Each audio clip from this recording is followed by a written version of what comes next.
think of 3 or 4 big points or kinds of summary that I thought we might try to take home with us.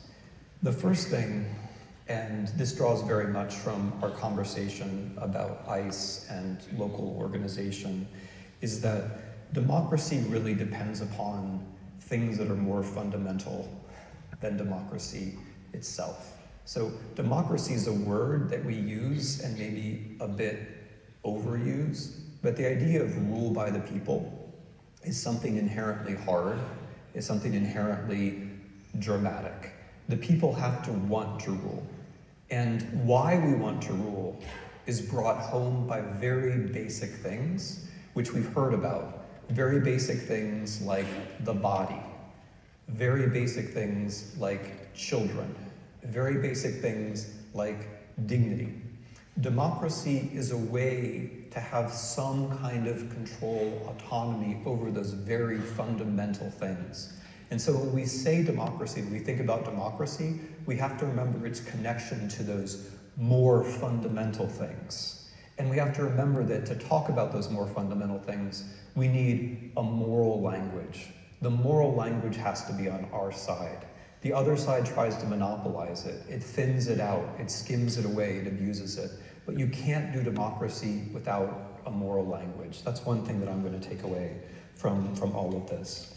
The second point that I was thinking about, that there was no good place to insert here, but I'm going to insert it now as a historian, is how we think about ICE, Chicago, America, in connection with what we know about the past. And some of these points came through, I think, already indirectly, but I'm going to try to make them directly. There is a long tradition of using undocumented people as a first step towards creating zones of statelessness, zones where the law doesn't apply.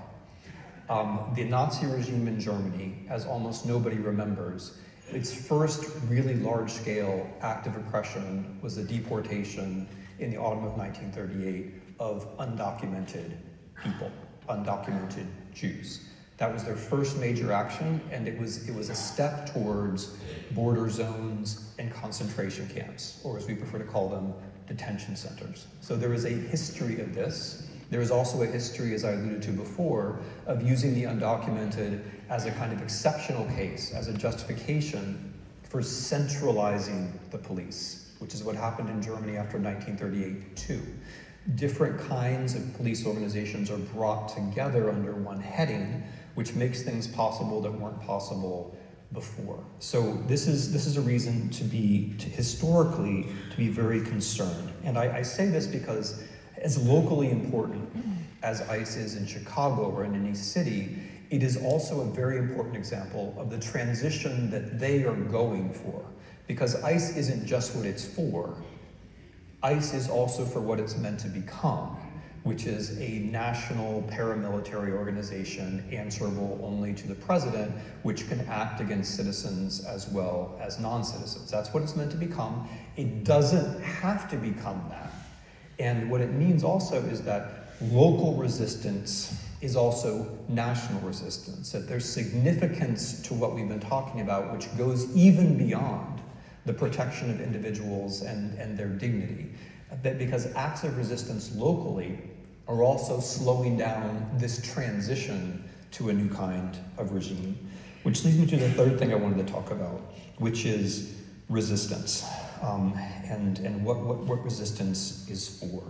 One thing that I think is very important, and I'm sure you've noticed it too, is that the people who actually organize and do important things, they are very often, in fact, almost always humble. The people who talk a whole lot are generally not doing a whole lot. And that's tricky for us because we are people who talk a lot and we are people who react to certain kinds of charismatic gestures. And it's important to remember that the organizers are often humble, and you can tell who's a real organizer by how they're humble, and that means you have to look out for them. It means you have to listen to them. It means you have to join them even if they may not have the loudest voices. And you have to support them with your time, with your energy, and also with your money if you can. The other thing I was thinking about with respect to resistance, and this is a point that I just wanted to say again, is that you have to keep doing the thing. I mean, it sounds very simple, but like in my life, I'm reminded of this when I go to Ukraine, when they're almost at 4 years of war, and when I can go to the front, it's because I'm in the hands of people who have been doing civil society organization in peacetime, during revolution, during a war, and I'm in relationships of trust, which people have built, and I'm not actually very worried. But the things that they are doing are absurdly difficult and risky far beyond what most of us hopefully will ever even have to contemplate. But they keep doing the thing.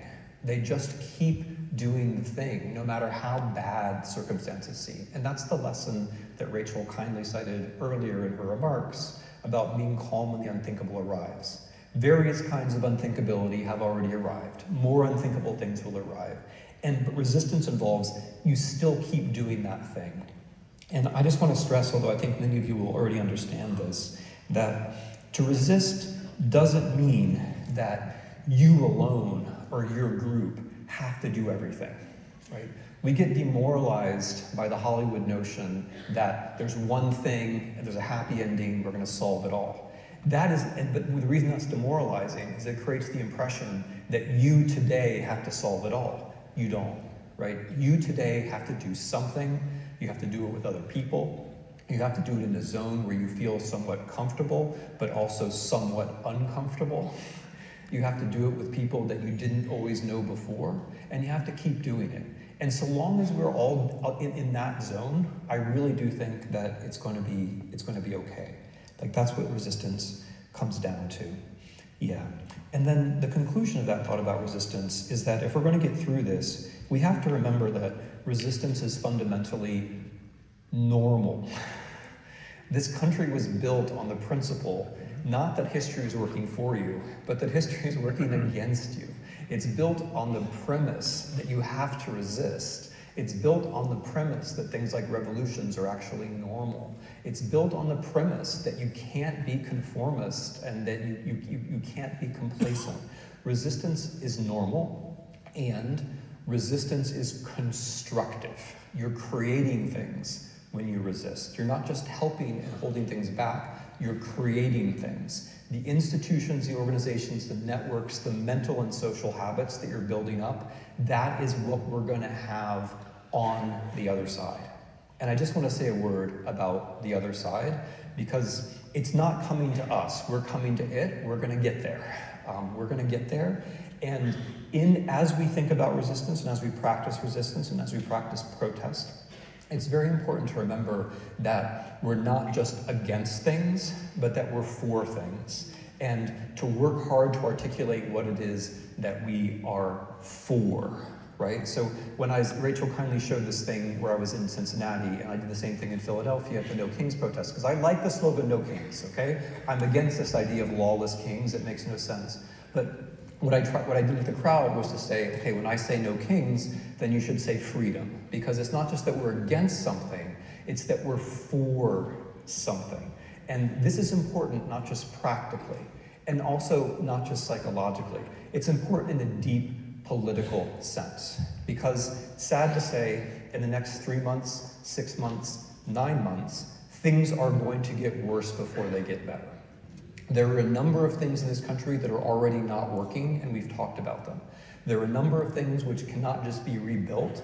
They're going to have to be imagined again and built again. And in many ways, this is sad, because some of these things were good. But we are entering an era of politics, it is my firm belief, where it's not going to be enough to say, let's go back, let's reconstruct, let's reform, let's choose our favorite points of nostalgia and go back to them. I don't think that's a terrain of politics where you can win, and honestly, I don't think it's available anymore.